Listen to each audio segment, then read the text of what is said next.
Hello மக்களே, வாங்க உடச்சி ஊற்றின முட்டை குழம்பு எப்படி வைக்கிறது அப்படின்றத பார்க்கலாம். இது வந்து டக்குன்னே வச்சிடலாம். நீங்கள் எங்கேயாவது வெளியில் போயிட்டு வரீங்க அந்த மாதிரினா ரொம்ப நேரம் குழம்பு வைக்க முடியாது. அதனால் இதெல்லாம் வந்து உடனே வைக்கிற ரெடி குழம்பு. அதாவது டக்குன்னு செஞ்சிடலாம் ஒரு 5 நிமிஷத்தில். அந்த மாதிரி இருக்கவங்க இந்த மாதிரி வந்து குழம்பு வச்சு பாருங்கள். இதுக்கு என்னென்னா, எண்ணெயை ஊற்றிட்டு கொஞ்சோண்டு சோம்பு போட்டு, சோம்பு வெடித்ததுக்கப்புறம் வெங்காயம் தக்காளியை வந்து குட்டி குட்டியாக நறுக்கி வச்சுக்கோங்க. அதையும் சேர்த்து இதோடு நல்லா வதக்கி விட்ருங்க. நல்லா வதங்கணும். இது வேகமாக வதங்கணுன்னா கொஞ்சம் உப்பு சேர்த்துக்கோங்க. அப்புறம் கருவேப்பிலை கொஞ்சம் போட்டுக்கோங்க.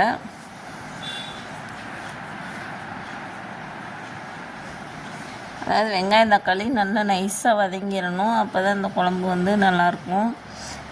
நல்லா வதங்கினதுக்கப்புறம் உங்கள் வீட்டுக்கு எவ்வளோ பேருக்கு இந்த குழம்பு வைக்கிறீங்களோ அதுக்கு தகுந்தா போல் இதுக்கு தண்ணி ஊற்றிக்கோங்க.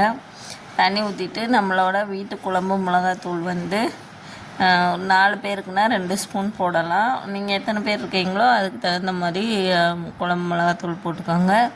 நம்ம ஏற்கனவே வதக்கும் போதே கொஞ்சம் உப்பு சேர்த்துருப்போம். அதனால் திருப்பி சேர்க்கும்போது கொஞ்சமாக சேர்த்துக்கோங்க. அப்புறம் கொஞ்சம் பெருங்காயத்தூள் வந்து போட்டுக்கோங்க. போட்டுட்டு நல்லா குழம்பு கொதிக்கணும். கொதித்ததுக்கப்புறம் நம்ம எத்தனை பேருக்கு எத்தனை முட்டை தேவையோ அத்தனை முட்டையை வந்து நீங்கள் உடச்சி ஊற்றணும். அதாவது முட்டை ஒன்றுக்கு மேலே ஒன்று உடச்சி ஊற்றிடாமல் அப்படியே அலாக்க கொஞ்சம் தள்ளி உடச்சி ஊற்றுனீங்கன்னா அது வந்து ஒன்றோட ஒன்று ஒட்டாமல் வந்துடும்.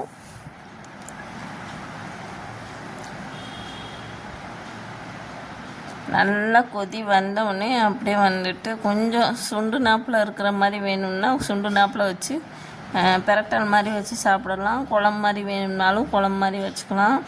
அவ்வளோதான், இந்த குழம்பு வச்சு முடித்தாச்சு. இது ஈஸியான ரெசிபி. இதை வந்து ட்ரை பண்ணி பாருங்கள். உடச்சி ஊற்றின முட்டை குழம்பு எப்போயுமே வந்து சூடான சாதத்துக்கு ரொம்ப டேஸ்ட்டாக இருக்கும். அவ்வளோதான் இன்றைக்கி குழம்பு.